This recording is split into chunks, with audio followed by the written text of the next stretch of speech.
Good morning, everyone.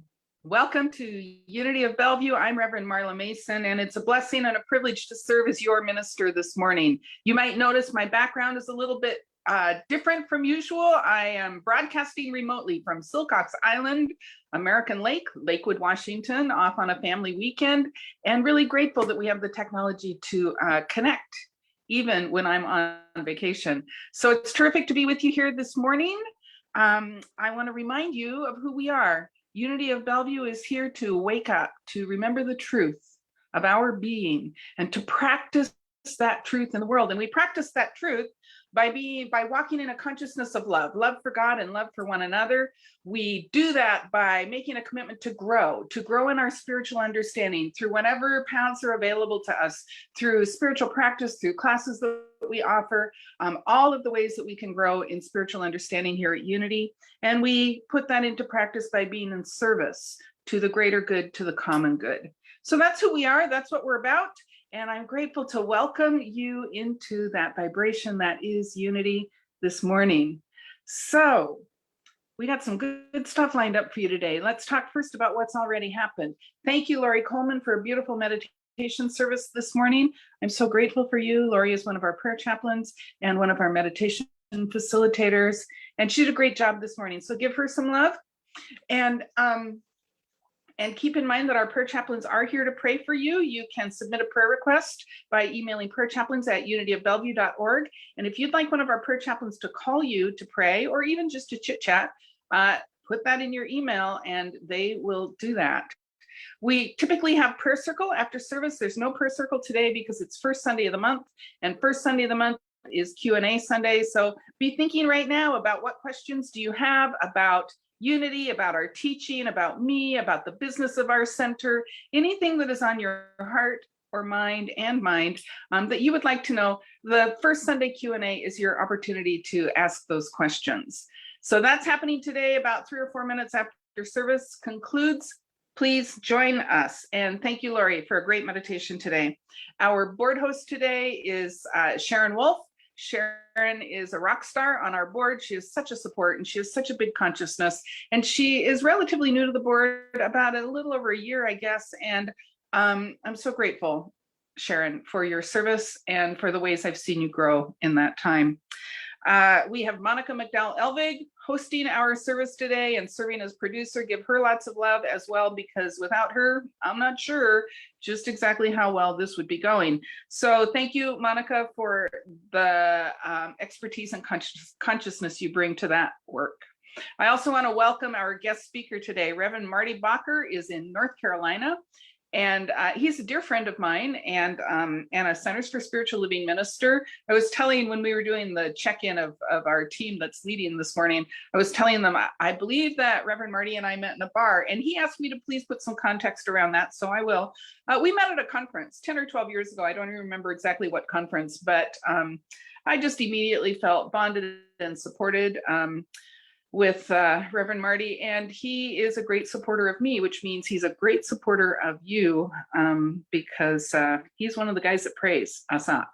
So he is our guest speaker today, and I'm so grateful to welcome him as well. Give him a little bit of love. You're going to hear more from him later.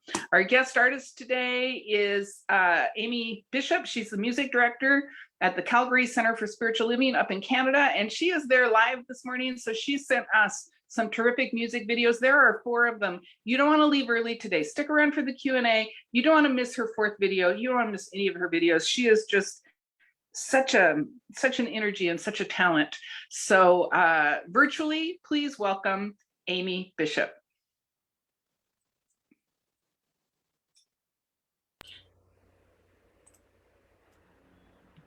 When I walked through the doors, I sensed a presence, and I knew this was a place where love abounds. For this is a temple, the God we love abides here.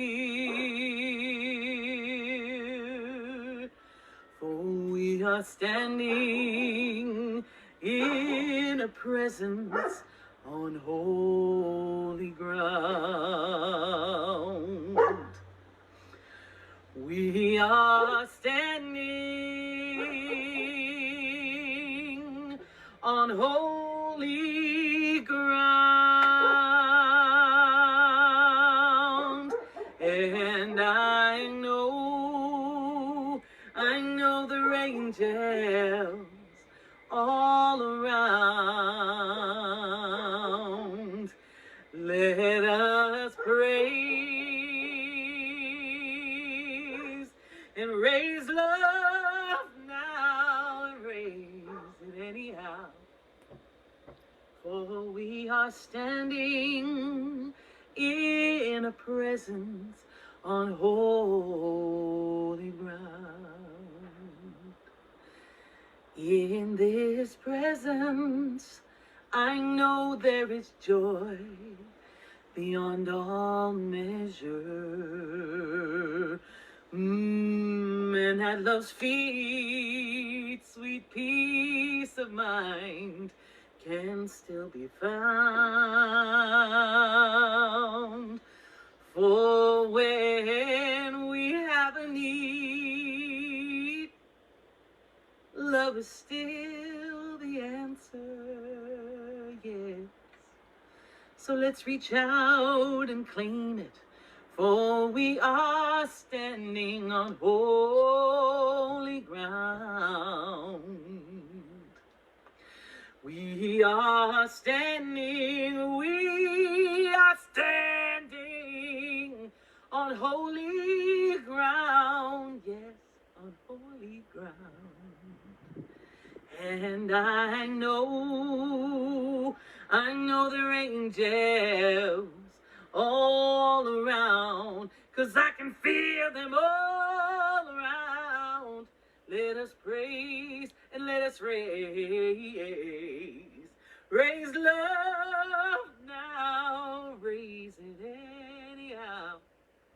For we are standing in a presence on holy ground. Let us praise, let us raise love now, raise it anyhow. For we are standing in a presence, in a holy, wonderful presence. We are standing in a presence on holy ground, on holy ground, on holy ground.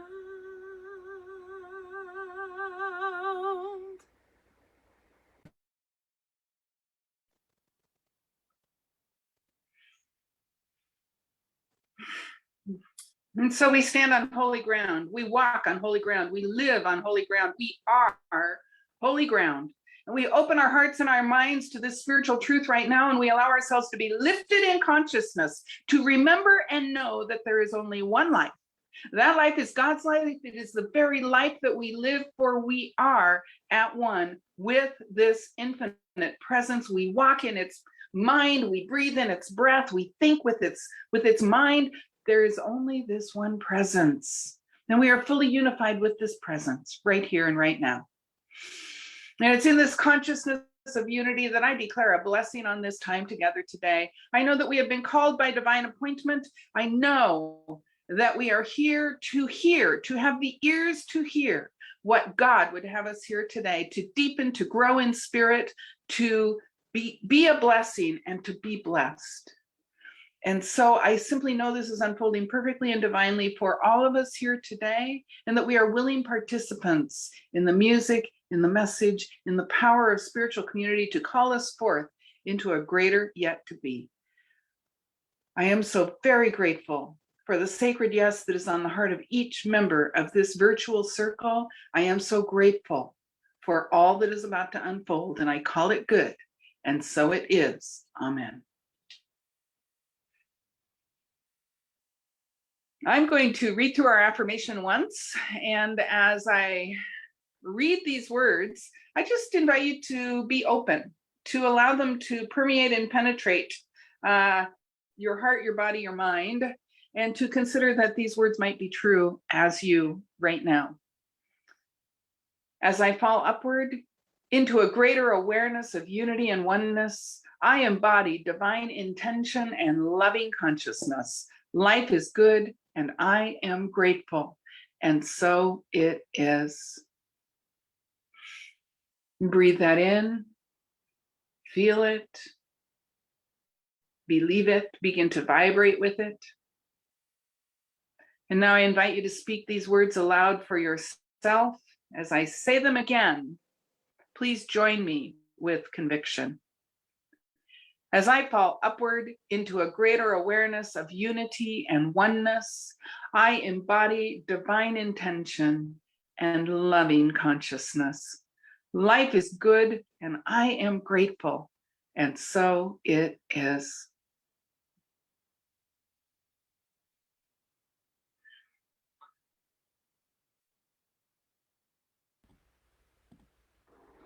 Here's a little song by India Ari.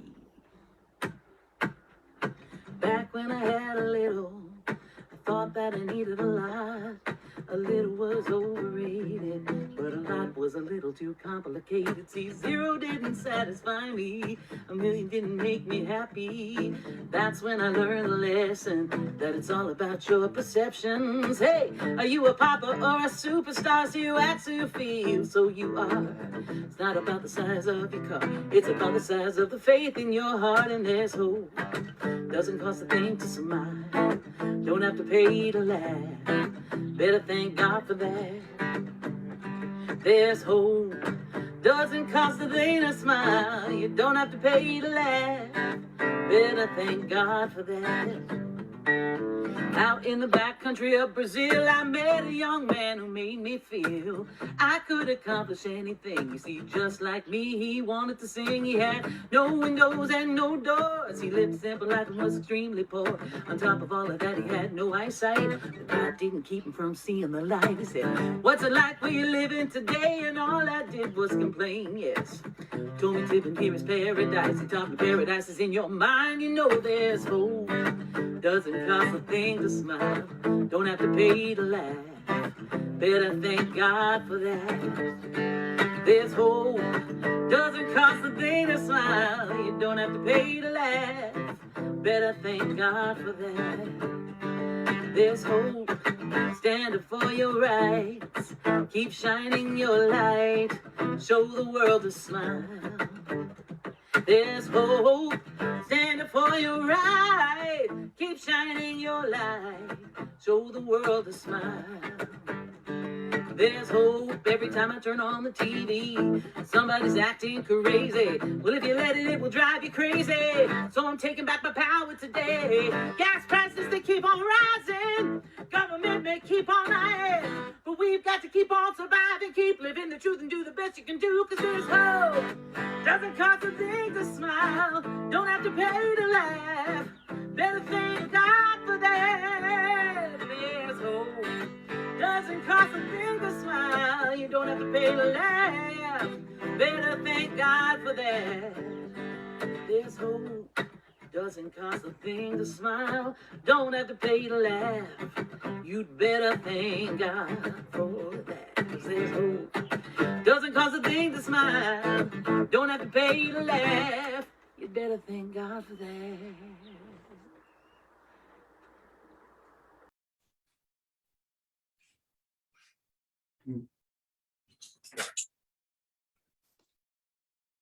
Good morning. Bellevue, Unity of Bellevue, how fun to be with you.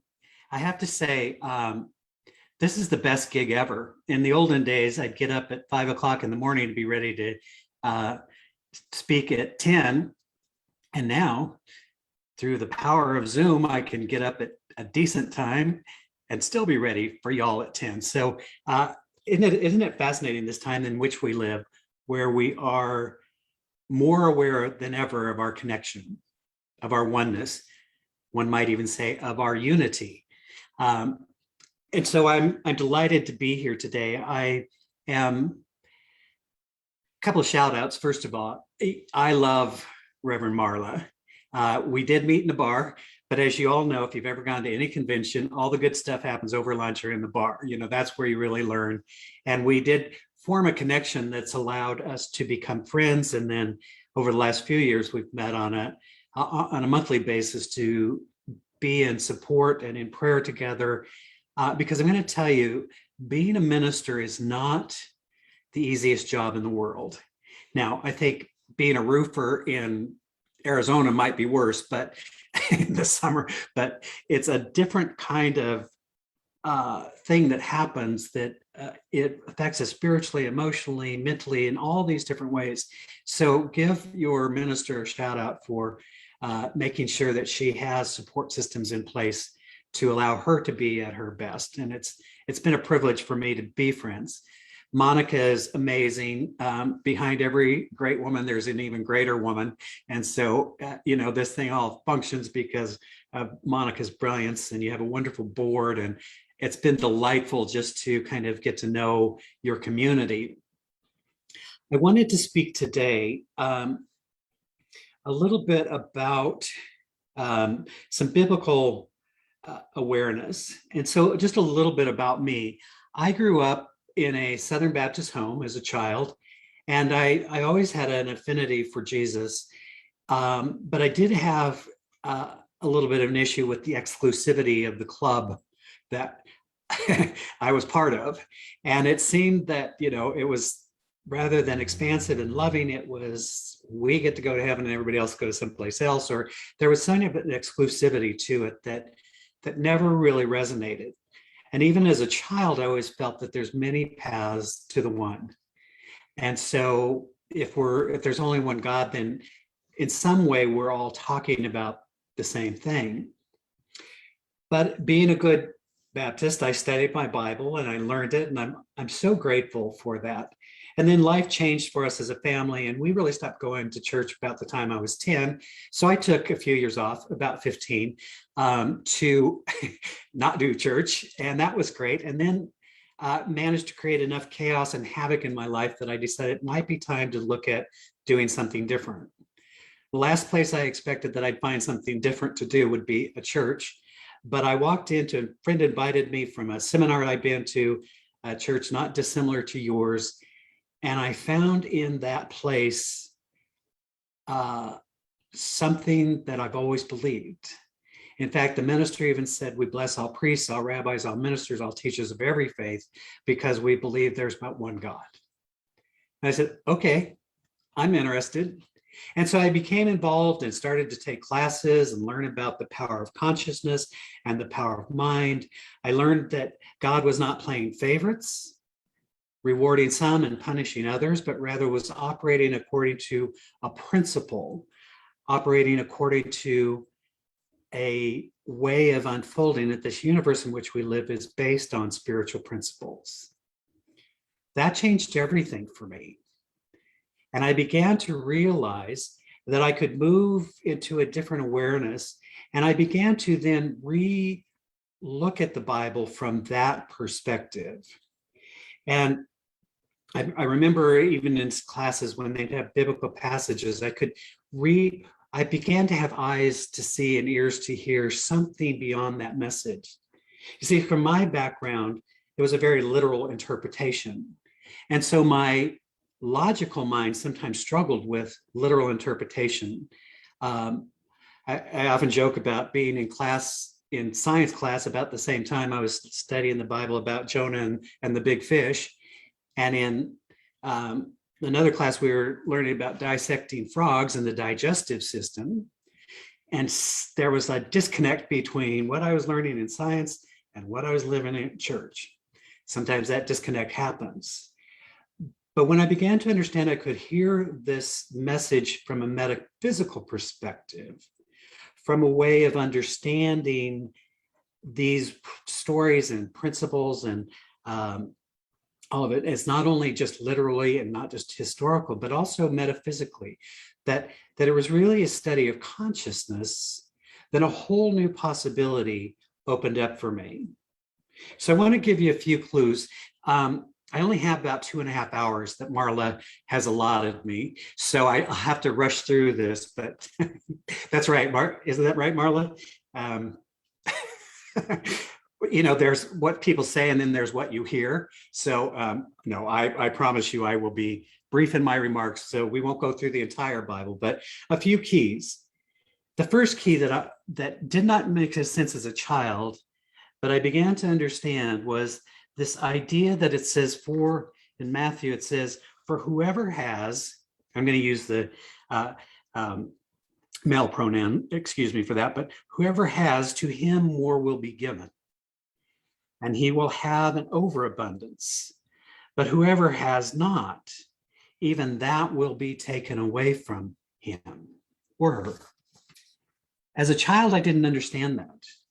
I felt that was very unfair, that God would give those who already had, but would take away from those who had not. But as an understanding of consciousness, I began to realize that this is the key, because what we often say is as above, so below, or what happens in spiritual realm manifests itself into physical form. And so often we go through the world, at least I did initially, is thinking that if I could change my circumstances, then I would change my experience of life. That if I had more money, if I had a better relationship, if I lived in a nicer place, then I would experience inner joy. But the laws of consciousness tell us that it's just the opposite. That when we find joy, when we find fulfillment, when we find peace, then that's what begins to permeate our lives. So that understanding that those that have in consciousness will experience life differently. Not necessarily being rich, that's not the goal, but being abundant. Being in that place of awareness, recognizing God as our source and our supply, and that all things operate together for our highest good. Now, when Jesus was teaching about these things, he often referred to the kingdom of heaven. Again, as a child, I thought that was a destination. But what I come to realize that is a state of consciousness, a way of living. And that all of us, I'm guessing, have had the experience of both heaven and hell without having to go anywhere. That this state of consciousness is about being at peace, of knowing God as our source, of knowing that life is good and all is well, and it's all unfolding. But he told these stories in ways that people could understand at the time. You see, consciousness is always relayed to us in ways that we can understand it. The great teachers tell stories that we can understand and relate to our life. And he told the story, the parable of the sower, which is often called, which is, I believe, the law of consciousness. And he says that a sower went out to sow. Some seeds fell by the wayside. Some fell upon stony places. Some fell among them, but others fell onto good ground and brought forth fruit. Now, if we were to consider that this is not a lesson in gardening, but rather a lesson in understanding consciousness, then we see that this unfolds for us true in many different ways. Over the last 30 years, this is my 30th year of ministry. Actually, in December, start my 31st. As licensed, I started about 5 years before that. So I've been doing this for a while. And what I've noticed over these many years is that there's people, we're all trying to figure it out ultimately. We're all trying to create a life that is fulfilling and has joy and has wonder. And so in some way we're looking for change. And I watched myself and others as they came to a place where they might have radical change in their life. They might start figuring it out. and they'd have change. Good things would happen, a new relationship, more money, a new job, all that sort of thing. And yet for some, it wasn't too long before that which they had brought into manifestation went away. And why is that? You see, when we understand this idea that Jesus is talking about, when we understand mind as consciousness, we often talk about the fertile soil, that if we plant good seed in fertile soil, it comes forth and bears fruit. But Jesus tells us this story about how if it falls on rocky ground, it may sprout up. But when the sun comes, when the heat is on, it wilts away. So sometimes we think, oh, I've really got it all together now, because there's nothing easier than having it all together in a room full of other unity people that all love each other and say all the same right things and sing happy songs. But when life happens, I would say, the real test of consciousness is how are you on the freeway? I've been riding my bicycle a lot of late, and I'm trying to remove certain language from my vocabulary of it referring to how some people drive and are not aware of people that are on little bicycles. But that's a story for a different time. You see, things can come into fruition, but without this fertile soil, they can wither away.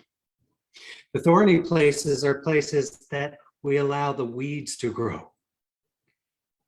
The negative thinking, the negative stuff that chokes out the divine idea. We always say that one of the things you want to do if you're sharing a sacred idea is share it with those who will support you in bringing that into fruition.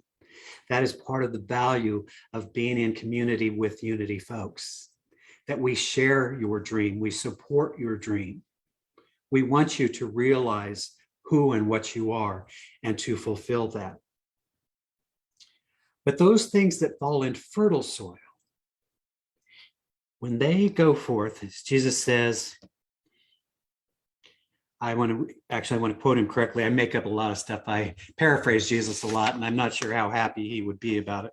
He says, the Bible says that, but the seed falling on good soil refers to someone who hears the word and understands it. This is the one who produces a crop yielding 100, 60, or 30 times what was sown.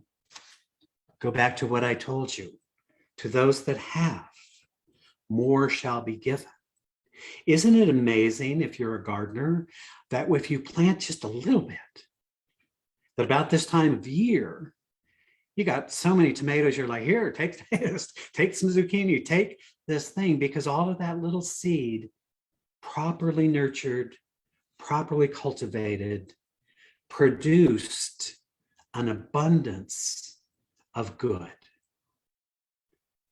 So to me, this little story is one of these wonderful understandings of consciousness. Now, I know we're Americans. I know we like to have what we want when we want it. And so we would like, that's why we have a gazillion billion dollar, pharmaceutical business, because it's like, fix this, right? But consciousness, I often say, when we really understand consciousness, really understanding that deepening, that awareness, really entering into the kingdom that Jesus spoke of, this higher dimension of mind, we see it not as microwave, but as crock pot. Slow, nurturing, cooking over time. And that is why we always stress prayer and meditation. You say, well, how long do I have to do this? And I always say, are you breathing? Then keep doing it, right? Because we're always expanding. So it's interesting to me, having started out as a Baptist kid in a church that was very exclusive, and I don't diminish that in any way. I just, other than it didn't work for me, but I left that to go into a no man's land for a while, tried it on my own. That didn't work out so well. So I figured I better find something. Again, thought it would never be in a church because I didn't do church. But it turned out I found a community that thought the way I wanted to think, that taught principles that I thought I could live by. And so who knew that the kid who was never going to go to church together would spend the next 35 years doing nothing but church? You know, again, if you ever want to manifest anything, just say never to the universe, and it will provide a way for you to be proven wrong. But over those years, and I think about really the catalyst for that was one Sunday in church that they made an announcement and said, we need some people to work in our youth program. And I thought, well, I love kids. I've always loved kids. I taught swimming and did all kinds of things. Maybe that would be a great place for me to be of service. And so I signed up. And like any church, maybe yours has this, I never heard from anybody. And of course, at that point in my life, I thought, like, how did they figure out who I am? My esteem was not high at that point in life, you know, but I followed up with the minister and said, we're so sorry, let's get you in. And that decision, that simple choice to raise your hand and say, how can I serve, changed the course of my life. I soon found myself driving across the desert to take all of these screaming hormonal teenagers to camp, sleeping in bad beds, eating bad food, taking cold showers, and having the time of my life. And so that simple decision began with youth ministry, and then that listened to that calling, and eventually I found myself in Los Angeles going to school, a place that I said I would never live, doing something I said I would never do. You see the theme here? Got me to spend the next 30 years being of service in just this way, trying to help and teach and understand, and help others understand who we truly are and how these principles work. Now, the interesting thing is that over this last year, in February of 2020, I decided it was time, 30 years, probably enough, to move out of ministry and pursue some other things. Of course, my timing was impeccable, so I had this whole plan that was going to begin in March. Not sure how many of you remember what happened in March last year, but the world shut down, as did my plan and everything else. So interestingly, I visited a local church here in Charlotte, and we were looking at having the Pride Interfaith service there. And so I went to see the venue, an African-American church, and I was very excited that we were finally going to do an interfaith service in an African-American church, as opposed to white Protestant as we typically had done, and just fell in love. The music and the thing, and I was like, oh, this is fun, I'm gonna go. And so I started going. Well, again, this is in March. As world's setting down, I said to one of the people, you know, I could run that camera for you. And so they said, great. And so over the last year and a half, guess what, look at me, among the many talents that I have, I'm the lead videographer at the St. Luke Missionary Baptist Church. So things go in circles, and now here I am, this lovely metaphysician in a Baptist church, having the time of my life. I always say I'm not the natural demographic, but I'm glad I'm here. And part of that is because to me, they don't have to speak everything the way I want to hear it.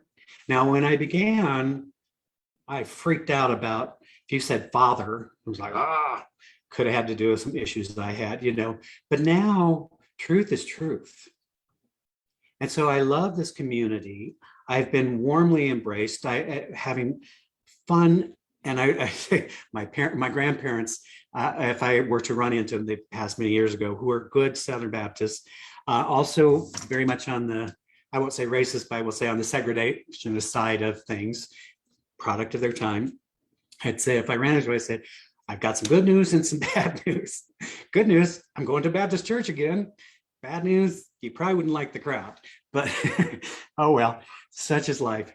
So here we are in this time, and I've been so grateful for this experience, and just, you know, happy to share my light in what way I can. but what has caused me to do, what has caused me to really look at, and I don't want to go too long, so I want to be mindful of our time.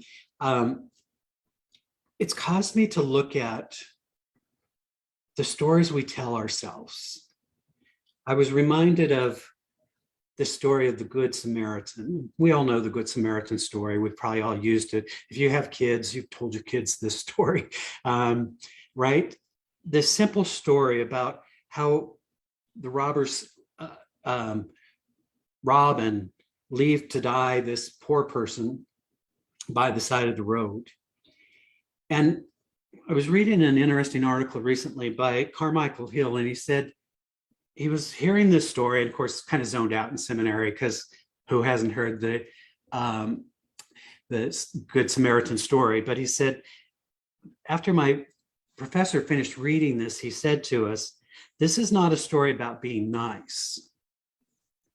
This is a story about the transformation of the world," which got his attention.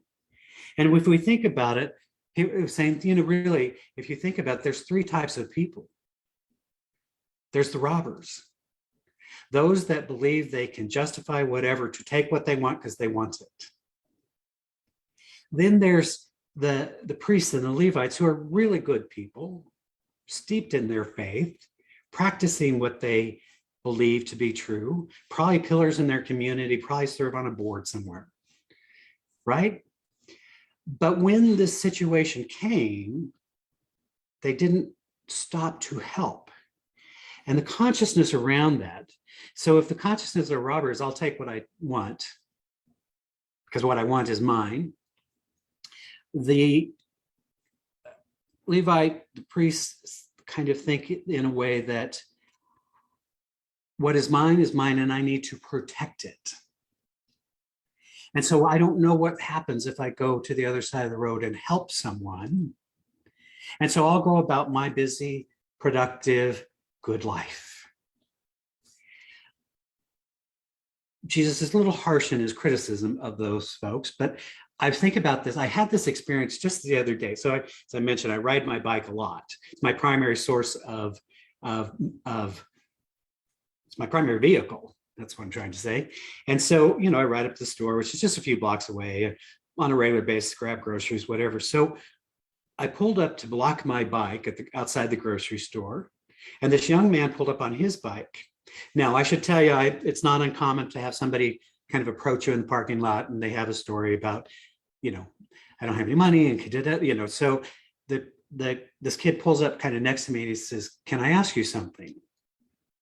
So immediately my little program, like, I'm getting all ready, I don't have any cash, but I have all my excuses. And I said, "Sure, what's up?" And he said, "I forgot my lock and I need to run in the store. Could I lock up my bike with yours?" So of course, So I just watched my own mind. I'm not as evolved as Reverend Marla. So I watched my own mind tell myself a story that wasn't even true. And so it was lovely. We actually made a little connection. It was fun. I said, cyclists got to stick together. It was a lovely moment. But that part of me that says, I have to protect what is mine. But the Good Samaritan says, what is mine is yours if you have need of it. Now, my safety is yours if you have need of it. My security is yours if you have need of it. My resources are yours if you have need of it. My health is tied to your health. My well-being is tied to your well-being. You see, when we understand the radical teachings of Jesus, he said we're all one. And we have a duty to be compassionate and caring for one another.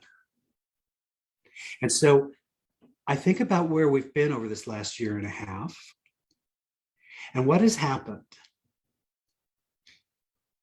We are understanding at a deeper level that there's no place you get to just protect yourself. Because we have a little invisible virus that apparently can go anywhere. And so I can't go hide in my house and avoid the virus. We're watching, I don't think 110-degree heat in Seattle is normal. And so we're watching this phenomenon of global warming and the outpicturing of that. And it's saying to me, it's saying, y'all better figure out this message that Jesus was trying to tell you 2,000 years ago. That what I have is yours if you have need of it. That if we can't solve this problem on our own, it really takes us understanding the unity and the oneness that we all share. My guess is we will continue. I always like the big picture, and that we'll continue until we really understand this as humanity, that we truly are connected, that we need to learn to love and to support and nurture one another, that the well-being for all is the blessing. It is not to say you can't have what you want. It's not to say that you can't enjoy a full, prosperous life. But I think we're being called to even to a deeper understanding, a deeper awareness of this compassion, of this love, of this joy that all the great masters have tried to teach us. That we could enter into this kingdom of heaven, this dimension of mind that sees no separation, but simply recognizes the unity of all. And so, my friends, I think we're in a really amazing and interesting time. I would not, so people say, well, are you a Baptist now? I'm just Marty. I didn't have to go to a Baptist church. Love my church. Have had more fun. I'm always telling Marla, oh my goodness, but you see, what's interesting to me is it's less about the theology as it is the heart of service that I found there. When the world was shutting down, they had a summer feeding program for the kids in the neighborhood. And so they found out on Friday that the schools were closing, and by Monday they were open, serving the community. And since that time, they've served over 20,000 meals. You see, at this point in my life, that's where I really feel called, is to be part of really serving the world. And so, and I got to go through, this amazing time that we've been in. So I'm fascinated by how life works. I have found that my life rarely unfolds according to my plan. But if I stay open, if I do my inner work, I'm sure Marla has talked to you about the levels of consciousness, and when we move from trying to make the universe be how we want to simply opening up to who we are and allowing the universe to work through us for our highest good, that's where the possibility emerges. That's where that greater yet to be resides. But it takes the work. It takes the daily, weekly, monthly, yearly practice of knowing that we are spiritual beings in human form having an experience. There is no separation. So, my friends, I don't know if there's value for you, any of this than what I've shared today. I know there was for me, which I've always kind of felt like was my job, is to keep finding value. And if you all find some value of that too, then amen, all the better. But I just want you to know you're part of an amazing community. You have an amazing spiritual leader. I can't tell you all the good stuff because apparently it's confidential, but I can tell you this: she loves you and is committed to being of service and committed to helping this community grow and to serve and to love. And I love her for that. So let's just take a moment in ending our time together to pray together, if that's okay with you. I want to thank Lori for that beautiful meditation this morning. It was really heart-opening and lovely. And I just invite you to open your heart, breathe into that sacred space of unconditional love, to open our minds to the presence of divine wisdom, to remember that fundamental truth, that there is but one life, one power, one God, one infinite being that expresses in, through, and as all of creation. And so as we surrender into this moment, opening our hearts fully, opening our minds completely, and remember this truth, we are simply knowing that the presence of love is everywhere. And we allow that presence to heal and to bless those unhealed places within ourselves, and indeed those unhealed places in the world. We recognize the presence of the divine as that of wholeness. And we allow that wholeness to express itself as health, as well-being, as vitality. We know that there's a divine intelligence always at work through our physical, emotional, mental, and spiritual bodies, bringing forth our highest good. We recognize and remember that we are abundant beings because we are one with the source of all that is. And so we choose to experience abundance as that divine flow, joyously giving, graciously receiving of the divine bounty. We speak a special word of blessing for this community, Unity of Bellevue, knowing that it is unfolding according to a divine idea, to be a greater service, to bring hope, to bring love, to bring peace and fulfillment, to bring light into a world that sometimes appears to be dark. So we bless this community. We give thanks for this time. We give thanks for the many blessings. And I know as I speak this word, I send it forth to be a blessing to all concerned. I know it goes forth to heal, to bless, to prosper, and through the power of the living Christ, it goes forth for that highest good of all. In joy and in gratitude, then I simply give thanks as I release this word, and as together we say, and so it is. Amen. Namaste.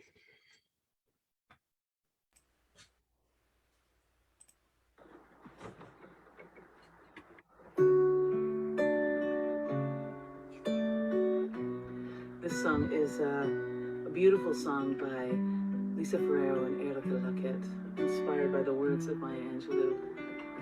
And I sang it this past Sunday at my own center in Calgary, and I just opened right up, and I've been singing it ever since, so I thought I'd sing it for you today.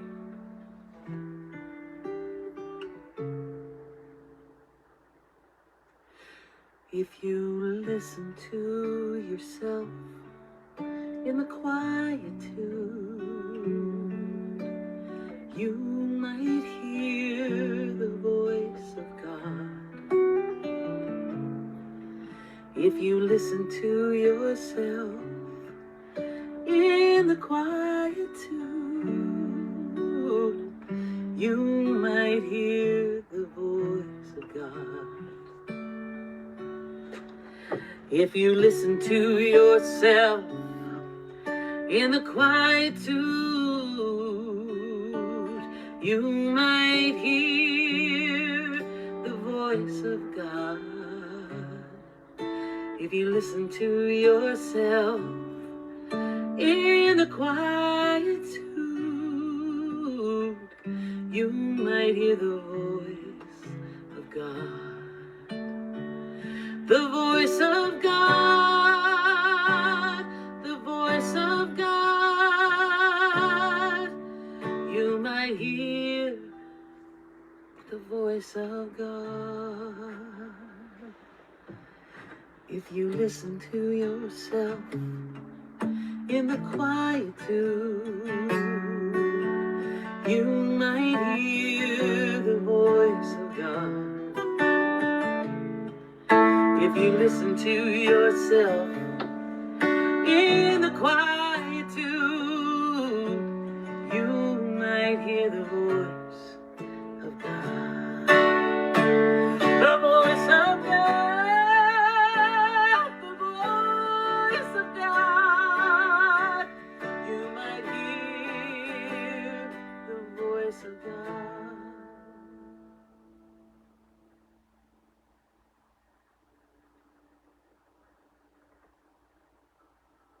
If you listen to yourself in the quietude, you might hear the voice of God. If you listen to yourself in the quietude, you might hear the voice of God. If you listen to yourself in the quietude, you might hear the voice of God. If you listen to yourself in the quietude, you might hear the voice of God. You might hear the voice of God.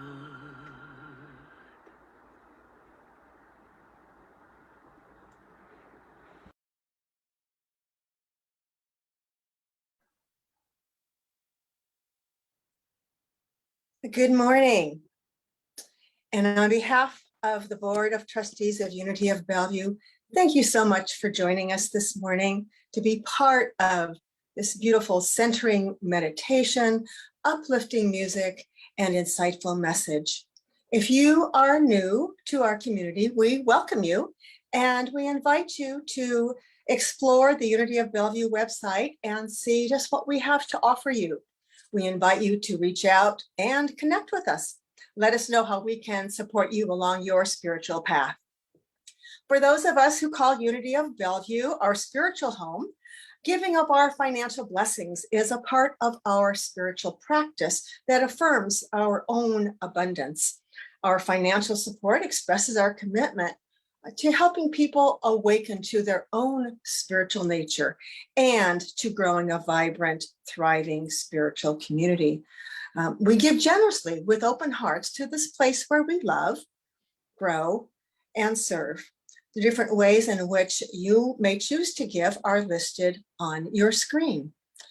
In this consciousness, I invite you to join me as we declare our offering affirmation together. I give freely and for the sheer joy of giving.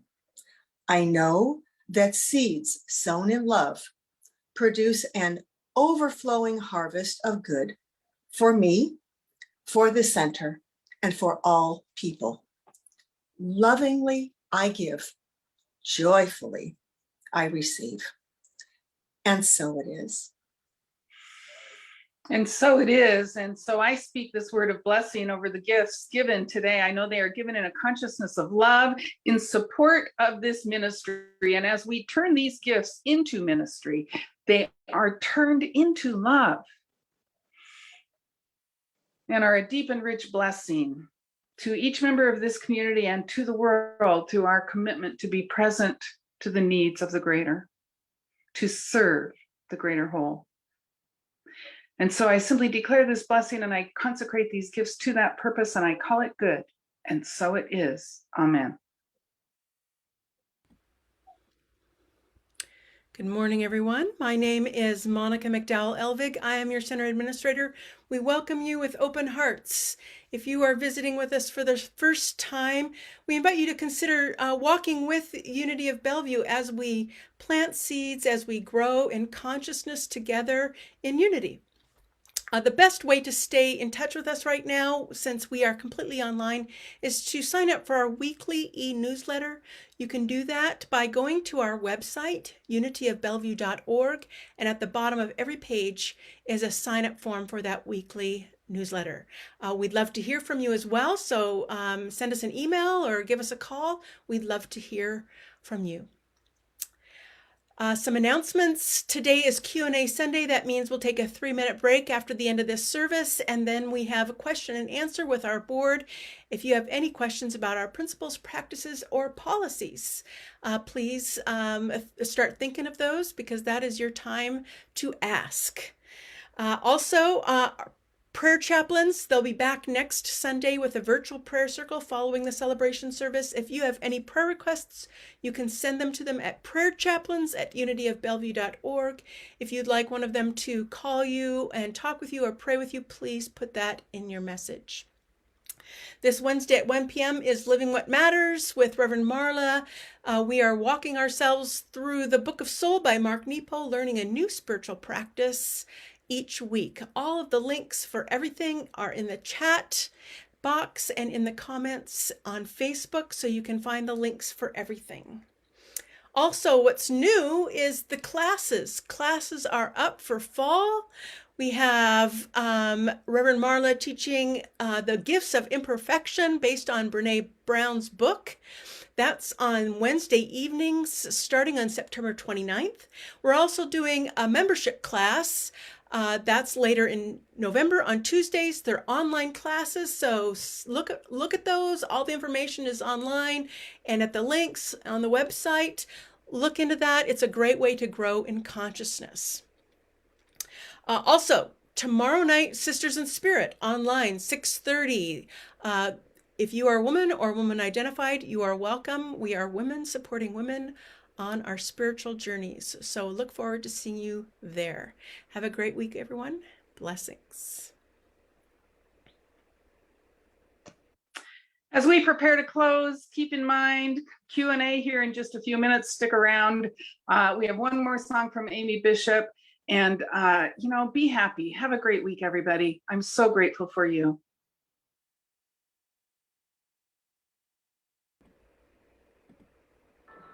Well, I think I'm going to end on a happy note, or at least a boppy note. Thank you so much for inviting me to be part of your service again, and I look forward to next time.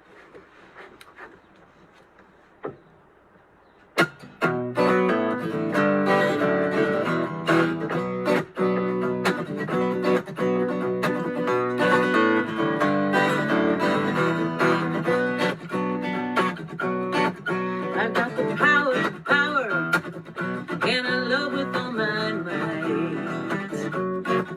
I've got the power, and I'm bringing on the light. I've got the power, and all I've got to do is be. Oh, powerful, powerful, powerful, powerful, powerful me. I got the power, and I get stronger every day. I've got the power, oh, it's in everything I say. I've got the power, and all I've got to do is be. Oh, powerful, powerful, powerful, powerful, powerful me. You see that I can reach for the sky on phoenix wings. From the ashes I will fly. I cannot separate myself from the beauty that I see in powerful, powerful, powerful, powerful, powerful me. I got the power, and I'm not keeping it inside. I've got the power, and my life's a crazy ride. I've got the power, shining on all humanity. Yeah. From powerful, powerful, powerful, powerful, powerful me. You see that I can take to the sky on phoenix wings. From the ashes I will fly. I cannot separate myself from the beauty that I see in powerful, powerful, powerful, powerful, powerful me. I've got the power, but I see you got it too. I got the power, it's in everything I do. Yeah, I've got the power, I'm full of possibilities.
If you look, you find.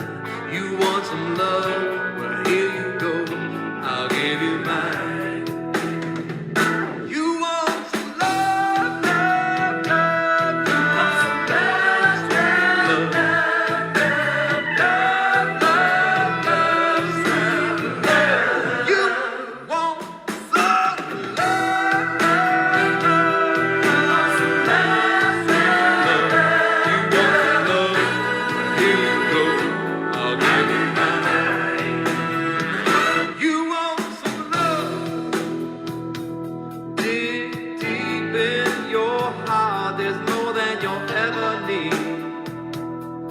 now get ready.